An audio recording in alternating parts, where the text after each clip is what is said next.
Me lembro claramente que logo depois do laudo, era que não falava nada, passou 6 meses sem falar nada, eu dizia assim, meu Deus, eu nunca vou conversar com meu filho, porque eu sou uma pessoa que falo muito.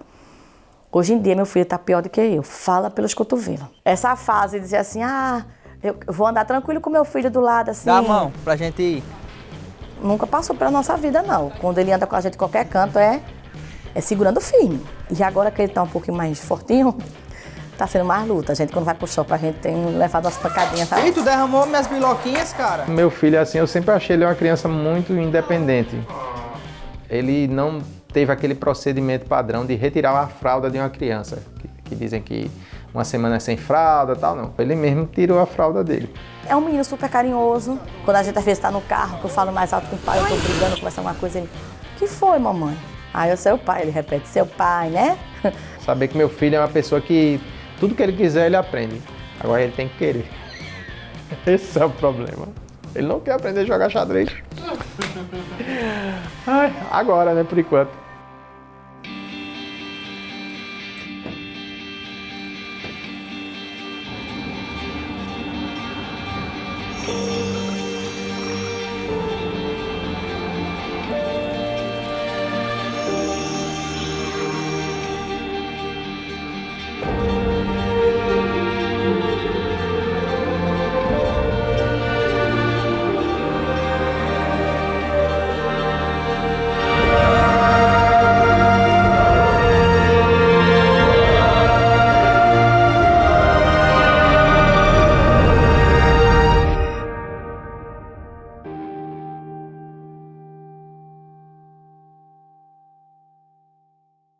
Quem é o bicho lindo de mamãe?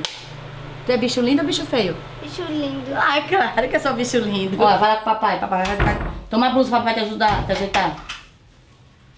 Por favor, amor, não deixa ele fazer barulho. Eu sei que é quase impossível. Fui mãe do Érico com 34 anos. Fiz o pré-natal tudo direitinho, nos primeiros meses de gravidez. Tudo bem direitinho como manda a Organização Mundial de Saúde, né? Então foi 6 primeiros meses de gravidez dele, eu estava viajando a serviço.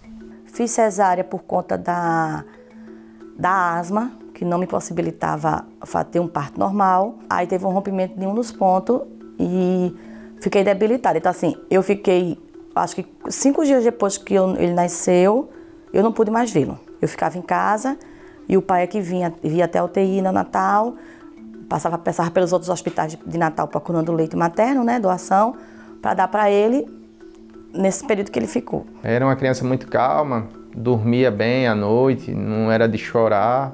Eu nunca ouvi meu filho chorar. Na primeira infância, assim, logo quando nasceu. Ele não tinha choro por nada. Ele não chorava porque tomava banho, ele não chorava porque ficava com fome, ele não chorava porque estava sujo, ele não chorava porque a gente passava pelo berço, ele não chorava. Com 2 anos e um pouquinho, era o que começou a demonstrar que não tinha nenhum vocábulo. O máximo que ele falava era, quando eu aguava uma planta no jardim, ele dizia água.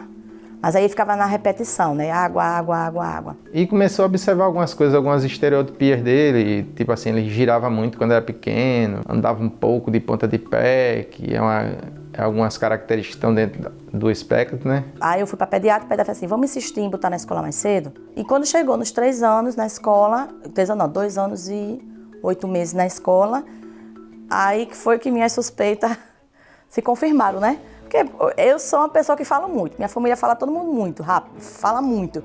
E um menino nesse círculo e não fala nada, tem alguma coisa estranha. Tá debaixo de mesa, não quer ficar em rodinha, fugia muito da sala, não tinha um comportamento típico das crianças da idade dele. A partir de 2 anos e meio, Érico começou a ter terapias de forma mais regular, né? Que é fono e psicólogo dele. Ele começou antes dos 3 anos, essa terapia. E dos anos pra cá, a gente foi vendo algumas coisas que foi melhorando, outras foram aparecendo. Ele sempre teve um hiperfoco. No início da primeira infância, ele amava o Thomas. A gente chegava no mercado, no shopping, era aqui em casa tem trem de Thomas para rodar essa casa todinha de Thomas. E agora tá nesse negócio do Nerf, né? E aí, nesse negócio aí, ele desenvolveu o hiperfoco, do hiperfoco. Ele chama esse brinquedo umas 800 vezes por dia. Ele vê a gente, ele já acorda pedindo, ele come pedindo, Ele entra no carro pedindo para ir no mercado, para ir na loja de brinquedo. Ele sonha com esse brinquedo direto. Hoje em dia o hiperfoco dele eu considero essa questão de brinquedo, de uma pilha, um negócio que ele gosta muito. Aí ele quer ter todas, ele tem interesse por aquilo, ele quer aquilo. O que ele pede quando vai no mercado é o Kinder Joy e as benditas pilhas Duracell, porque agora faz uns tempinhos que ele colocou na cabeça dele que as pilhas Duracell vai trazer o coelhinho da Duracell. Então ele quer todas as pilhas da Duracell que ele vê no mercado, a média, a grande, a pequena, a quadrada, a redonda, não sei o que, todas. Isso é um tormento, porque ele derruba no chão as pilhas, depois de 2 dias, começa a sair aquele líquido que é prejudicial. Aí a gente vai guardar, jogar a pilha fora, começa aquele chororô. Minha pilha Duracell, eu não sei de onde foi que ele surgiu esse negócio de pilha Duracell, mulher. Eu até hoje estou tentando descobrir de onde que veio isso. Já o hiperfoco relacionado com o aprendizado está justamente ligado com essa questão do gostar, de tipo assim, se sentir bem, sentir prazer com aquilo que se aprende. A princípio foi assim, foi muito chocante para nós. Eu estava passando por outro problema familiar em casa. Toda vez que eu falava do Euric, quando eu soube o áudio, era meia hora falando e mais 2 horas chorando. É um filho que a gente realiza antes mesmo dele vir ao mundo. Ah, vamos botar em tal coisa quando tiver com tal idade, vamos fazer tal coisa com tal idade. Ah, vamos... Tudo isso a gente realiza e não se cumpre. Vai passando os anos, aí você vai aprendendo que tem que sonhar os sonhos de Deus e os sonhos dele. E hoje em dia também a gente vive uma geração, vocês que são todos jovens sabem disso, do agora. Tudo tem que ser agora. O menino, por terminar a faculdade com 18 anos, já tem que pensar nos seus próximos 30 anos. E com um filho especial, a gente aprende que o tempo do mundo não é o nosso tempo. Nem que isso demore mais, mas é o tempo da gente e o tempo dele.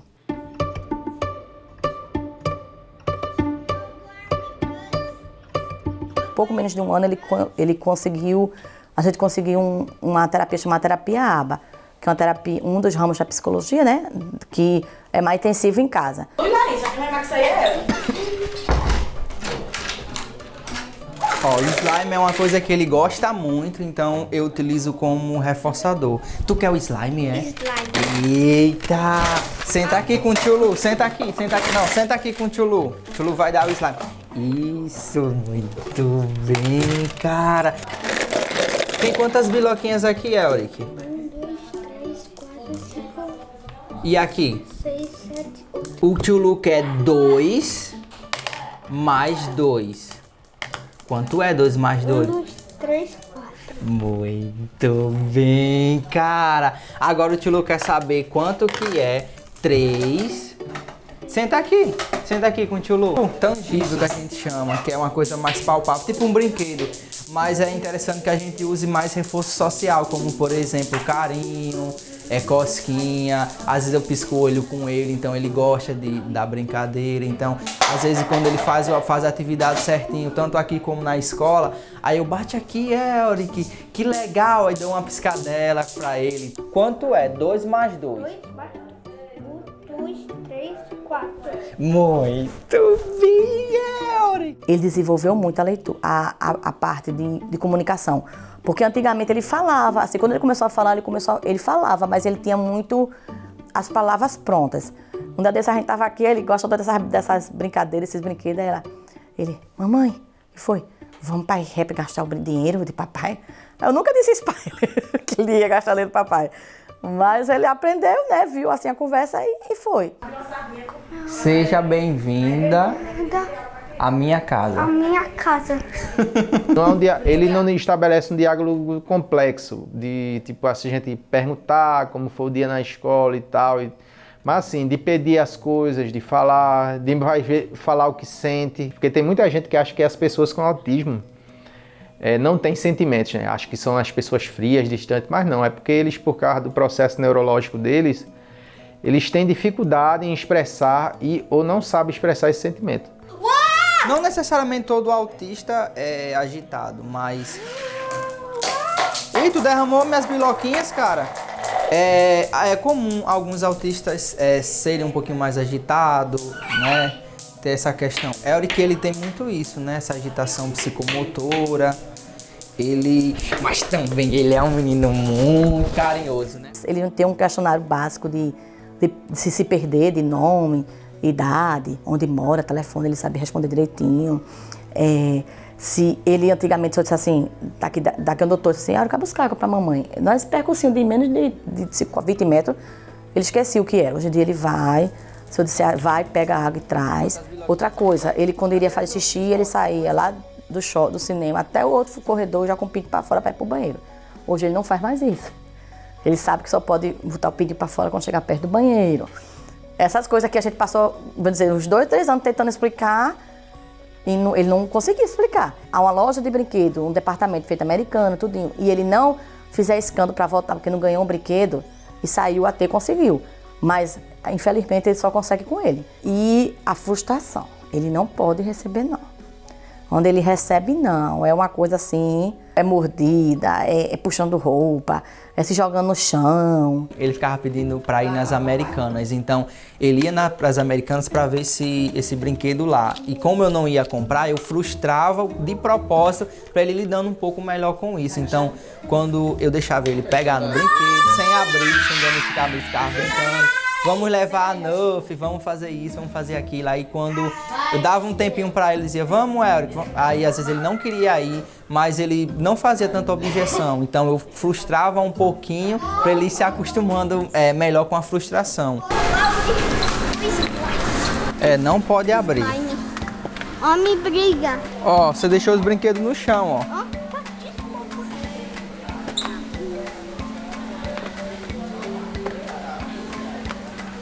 Vem cá, bora. Vamos tomar picolé. Eu não quero picolé. Então levante. Não, assim não. Se por um acaso ele chegar a se jogar no chão e tal, eu vou precisar conduzi-lo, digamos, pegar ele por aqui. Vamos, Érico, a gente tem que ir e tal, tá na hora. Vamos, tá na hora da gente ir. Chega, bora.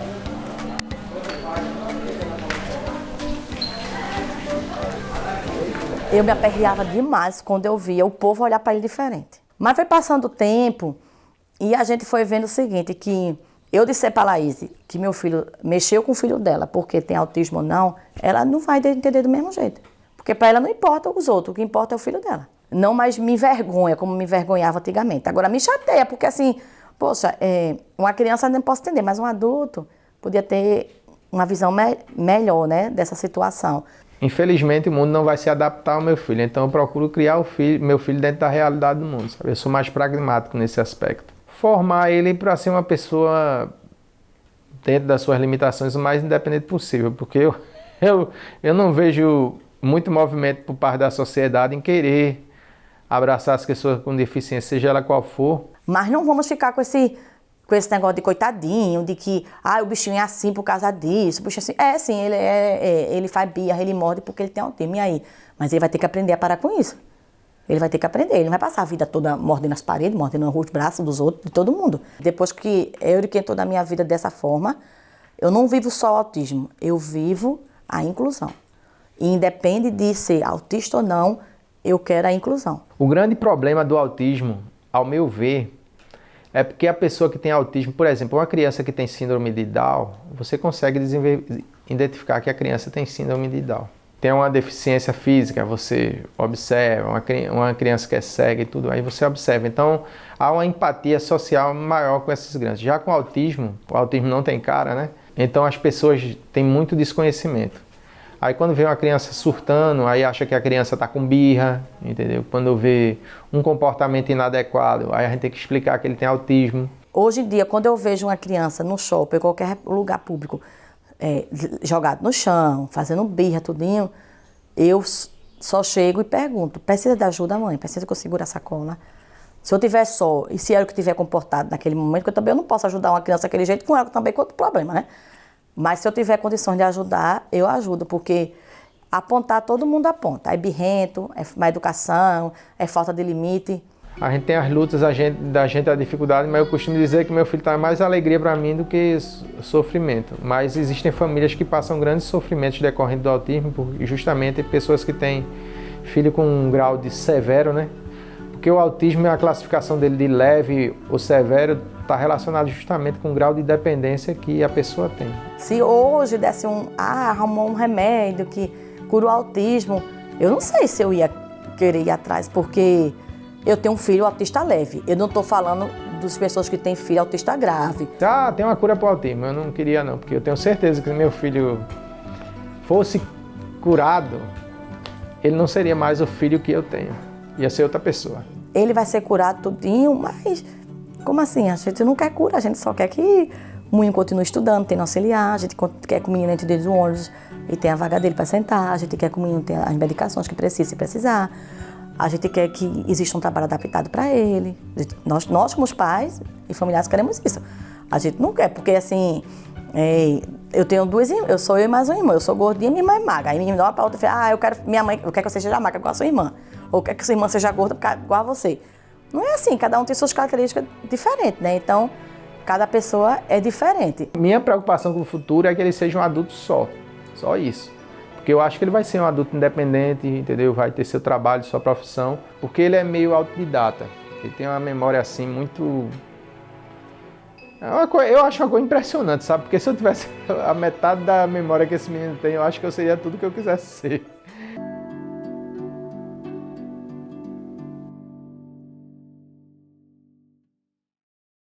No exterior da casa, um local muito arborizado, com bancos rústicos de madeira, onde ele desenvolve suas pinturas e paisagismo. Fazia um bom tempo que eu não pintava.